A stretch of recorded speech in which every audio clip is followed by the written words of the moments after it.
Good morning friend. দুদিন ধরে শরীরটা খুবই খারাপ, ভালো লাগছে না। তো বাবু দোকানে চলে গেছে, আমি আজকে যাইনি।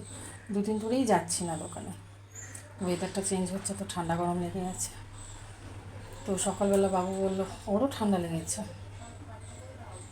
তো বললো আজকে ভাত খাবো না, আমাকে রুটি আলু ভাজা করে দাও। তো আমি ওই সকালবেলা রুটি আর গাজর আলু আর বিনস দিয়ে ভাজা করে দিয়েছি। ও নিয়ে দোকানে চলে গেছে। আর এখন আমি রান্না করব।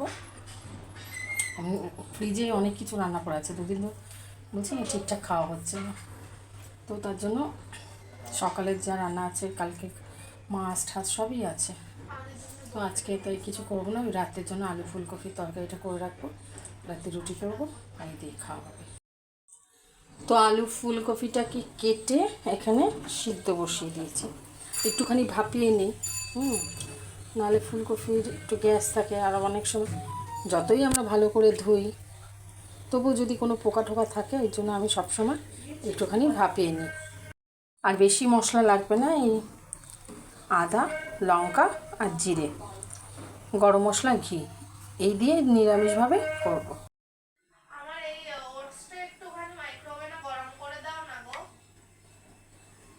জিরের গুঁড়ো, লঙ্কা আর সামান্য একটু চিনি, টমেটো, আদা কুচি দিয়ে সব কিছু একসাথে সুন্দরভাবে ফাইন পেস্ট করে নেবো মিক্সিং জারে।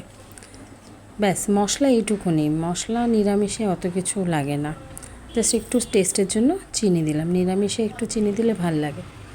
তেলটা ভালো করে গরম হয়ে গেলে ভাপানো ফুলকপি আলুটা ভালো করে ভেজে নেব। ভেজে নেওয়ার পর সামান্য একটু যখন লাল লাল হবে তখন ওর মধ্যে মশলাটা অ্যাড করে দেবো।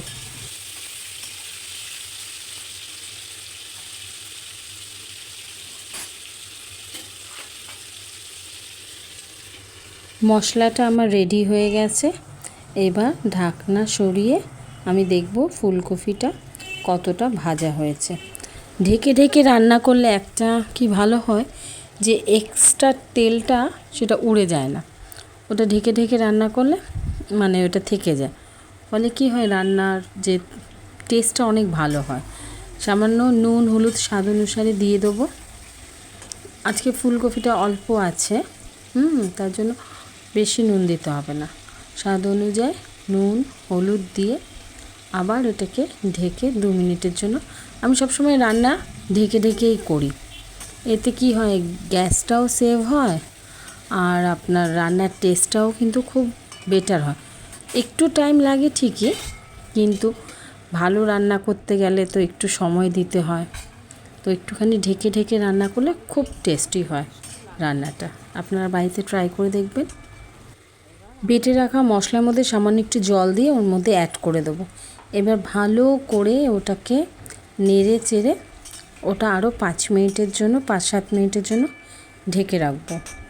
ঢাকলে এটা ভালো করে কষে যাবে।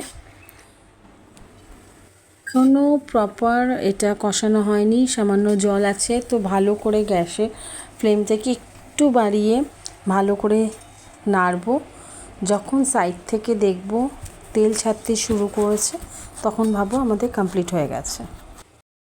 এখন আস্তে আস্তে সাইড দিয়ে দেখুন খুব সুন্দরভাবে দেখুন তেল ছাড়তে শুরু করেছে, তার মানে আমরা বুঝে যাব যে আমাদের মশলাটা প্রপারভাবে কষে গেছে। এবার এর মধ্যে পরিমাণ মতন আমরা জল দিয়ে দেবো। যদি একটু ঝোল ঝোল খেতে চান তাহলে একটু জলের পরিমাণটা একটু বাড়িয়ে দেবেন, তাহলে একটুখানি 1/2 চামচ মতো নুনও অ্যাড করে দেবেন। আর যদি একটু মাখা মাখা করতে চান, মানে রুটি পরোটার সঙ্গে যদি খান, তাহলে একটু শুকনো শুকনো রাখলেই বেটার আমার মনে হয়। এবার ঢাকনাটা সরিয়ে দেখব আমাদের ঝোল ভালোভাবে, ফুলকপির রসাটা ভালোভাবে ফুটে গেছে। এবার নামানোর আগে একটু গরম মশলা গুঁড়ো, আমি এটা বাড়িতেই তৈরি করে থাকি, গরম মশলা গুঁড়ো আর সামান্য ঘি, যেহেতু নিরামিষ একটু ঘি দিলে ভালো হয়, তো একটু ঘি আর গরম মশলা দিয়ে নামিয়ে দেবো। হয়ে গেল, রেডি হয়ে গেল আমার ফুলকপির রসা।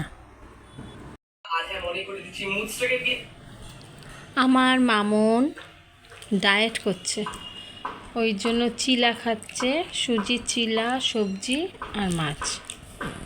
কদিন ধরে করছো তুমি ডায়েট বলে দাও? 3 দিন। তাই বলছে কত বছর হয়ে গেছে ভাত খায়নি, 3 দিনে এই অবস্থা। ওটা একটা আবার নিয়ে এসছে। কটা খাচ্ছিস মোট? দুটো।